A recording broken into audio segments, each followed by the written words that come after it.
ng isang environmental group na magdeklara na ng National Climate Emergency dahil sa tumitinding init na epekto ng El Nino. Nito ngang weekend na itala sa Metro Manila ang pinakamataas na temperatura sa loob ng mahigit 100 taon. Sa kabila nito, hindi nirerekomenda ng DOH ang mas madalas na pagligo ngayong tag-init. Ang dahilan, alamin sa aking report. This 2023-2024 El Nino could be one of the worst. Yan ay kung hindi tayo nakapaghanda, sabi ng Pag-asa. Ngayong buwan pa lang, nalampasan na ang mga maximum daytime temperature ng mga nagdaang strong El Nino events. Nahigitan na rin ang pinakamainit na naitalang temperatura sa Metro Manila. Nitong Sabado, 38.8 degrees Celsius ang naitala sa Naiya, Pasay. Mas mataas sa 38.6 degrees Celsius na naitala noong May 17, 1915 sa port area. Pero hindi pa dyan nagtatapos ang kalbaryo dahil inaasahang mas iinit pa sa Mayo. Pataas ng pataas talaga yung ating temperatura. So, ito na rin yung contribution dun sa global warming. Ayon sa isang environmental group, indikasyon ito na bumibilis ang pag-init ng mundo. Global boiling na nga kung tawagin ito ng United Nations.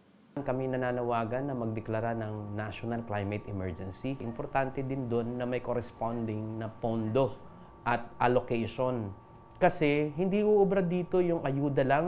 Sa ngayon, 7 probinsya at higit 100 munisipyo at lungsod nang nagdeklara ng state of calamity dahil sa El Nino. So, May, June, July, hindi pa po sapat yung pagulan. That is why our drought condition is extended.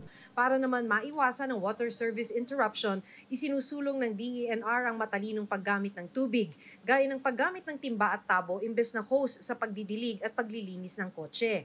Ang Department of Health hindi inirekomenda ang mas madalas na pagligo sa isang araw kahit matindi ang init. Mag-shower ka 3 times a day during the heat. Maubos naman yung tubig para sa tubigan. Drought na nga. Pagkatapos, mawala tayong pagkain. Samantala, nakatakdang magdasal ng Orasio Imperata ang ilang simbahan sa Cebu City para maibsan ang epekto ng El Nino.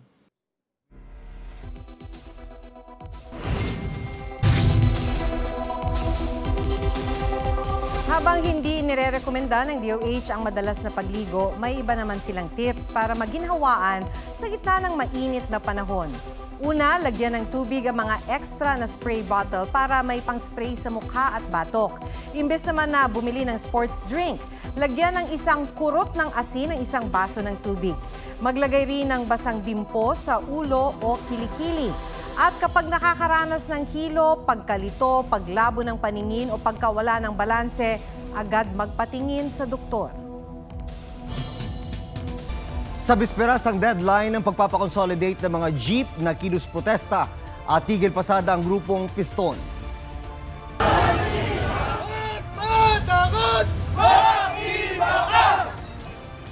Nagtipon sila sa iba't ibang lugar sa bansa bilang panimula ng 3 araw na tigil pasada kontra jeepney modernization.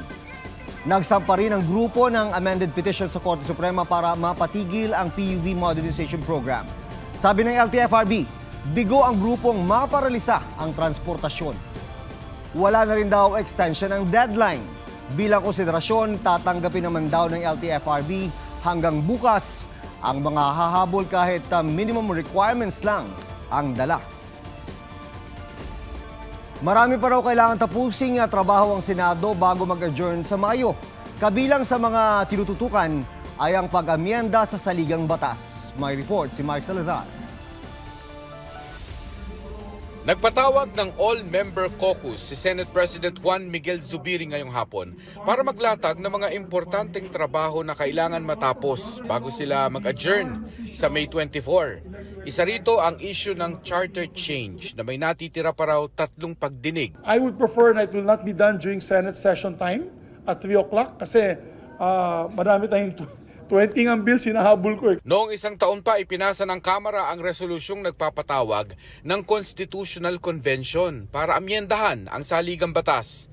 Kaya nasa Senado na ang bola sa usapin. Tugon kanina ng Committee on Constitutional Amendments ay isa ring resolusyon na sumusuporta sa isang Constitutional Convention. Nais din niyang gumawa ng batas na maglalatag daw ng mekanismo sa pagsasagawa ng Constitutional Convention. Wala namang ibinigay na commitment si Senate President Zubiri hinggil dito. 2 grupo kasi nandyan sa Senado na yon, which is basically one group they would like to conduct the voting. May isang grupo na sabi nila, pag wala namang numero, bakit ka pa boboto? Sa kanilang caucus, huhusgahan na rin daw ng mga senador ang usapin kung ibabalik ba ang ROTC o hindi, na itinutulak ni na Senador Ronald Bato de la Rosa at Senador Francis Tolentino. Isa pang ihahabol ni Zubiri ang paimbestigahan ang sirang escalator ng NAIA. Presidential visit pa ng presidente ng Czech Republic, sira na yan. Pagpunta ko po ng IPU, sira pa rin yan. Umuwi na ako, then it's pure incompetence. Patuloy pa kaming nakikipag-ugnayan sa pamunuan ng NAIA tungkol sa kanilang reaksyon. Mark Salazar, nagbabalita para sa GMA Integrated News. Nagtitiis pa rin sa init ang mga pasahero at empleyado sa NAIA Terminal 3 na sa nasirang cooling tower. Kanya-kanyang diskarte na sila para malamigan. Nitong weekend, pumalya ang cooling tower 1 at 3 kaya umabot sa 25 to 27 degrees Celsius ang temperatura sa paliparan. Kinukumpuni na raw ito ng Manila International Aviation Authority o MIA. Aminado ang MIA na luma na ang mga cooling tower. Ang mga bagong install na cooling tower ay sa Mayo pa inaasahang magagamit. Pansamantalang naglagay ng 10 industrial fan sa paliparan.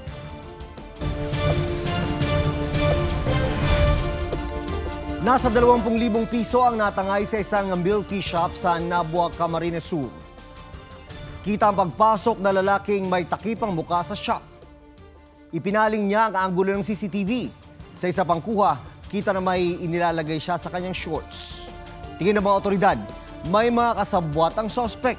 May tricycle raw kasi na pumarada sa harap ng milk tea shop kung saan bumaba ang lalaking nagnakaw.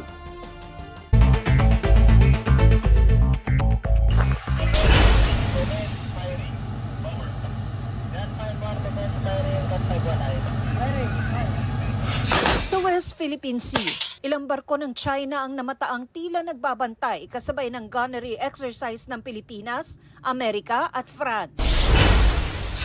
Pilipinas, magpapadala na rin ng barko sa dagat na sakop ng Catanduanes matapos mamataan dito ang isang Chinese-flagged research vessel. Itinaas ng PhilHealth ang benepisyo para sa heat stroke at heat exhaustion. Mula 6,500 pesos, 8,450 pesos na ito. Pinalawak din ang insurance coverage para sa breast cancer. Tumaas din ang benepisyo para sa acute ischemic stroke, acute hemorrhagic stroke at high-risk pneumonia.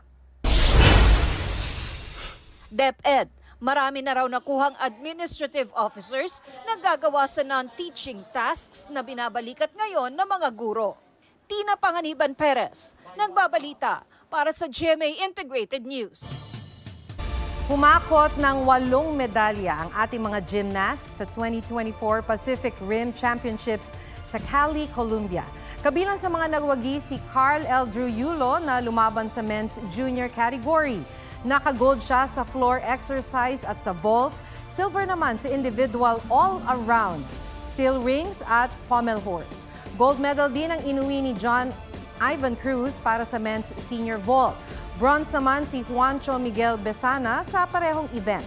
Naka-bronze medal din si Ancilia Lucia Marie Manzano sa women's senior category ng vault. Dinaig ng K-drama series na Queen of Tears ang Crash Landing on You sa record-breaking finale ratings. May report si Nelson Canlas. Lineup ng mga maglalaro sa Family Feud next month, star-studded. Yung mga pinapanood natin kagaya ng cast ng Abot Kamay na Pangarap, di ba, Voltes 5 Legacy. The Tortured Poets Department album ni Taylor Swift nag-top sa Billboard 200. Tay-Tay, grateful and overwhelmed sa suporta ng Swifties. K-drama series na Queen of Tears, dinaig ang Crash Landing on You sa record-breaking finale ratings.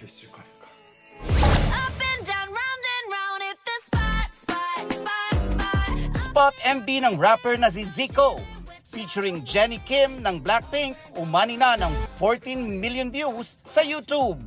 Nelson Canlas nagbabalita para sa GMA Integrated News.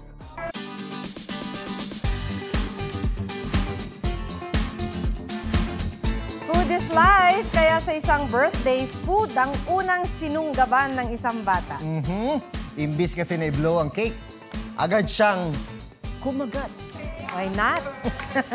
Happy birthday to you. Wish granted agad sa unang kagat ang makakain ng chocolate cake. Yan si Baby Layton dumating sa birthday celebration ng isa nilang kamag-anak. Habang kumakanta ng birthday song, inakala nilang makikiblowing siya sa candle. Pero ang plot twist, cake pala ang kanyang puntirya. Kinaaliwan online ang video ni Baby Layton dahil sa murang edad nga raw, alam na niya ang kanyang priority. Why not? Sino ba naman hindi matitempt? Sarap ng cake. Mahilig ka ba? Dati, alam mo na. Alam mo na. Alam na natin. Oo, sa ganitong edad. Hindi katulad nung... Yung ganong age pwede pa, Pwede. no? Kahit na gano'ng Pagbigyan ng kalaki. pagbigyan. Pero sa mga age nila. Pwede Nang pa. ibang Nang tao. ibang tao. Ano nga? Aminin na natin. Pass na tayo dyan. Paalam na tayo. Yan po ang State of the Nation. Ako si Maki Pulido para sa mas malaking misyon. Para sa mas malawak na paglilingkod sa bayan, ako si June Veneracion mula sa GMA Integrated News. Ang News Authority ng Pilipino.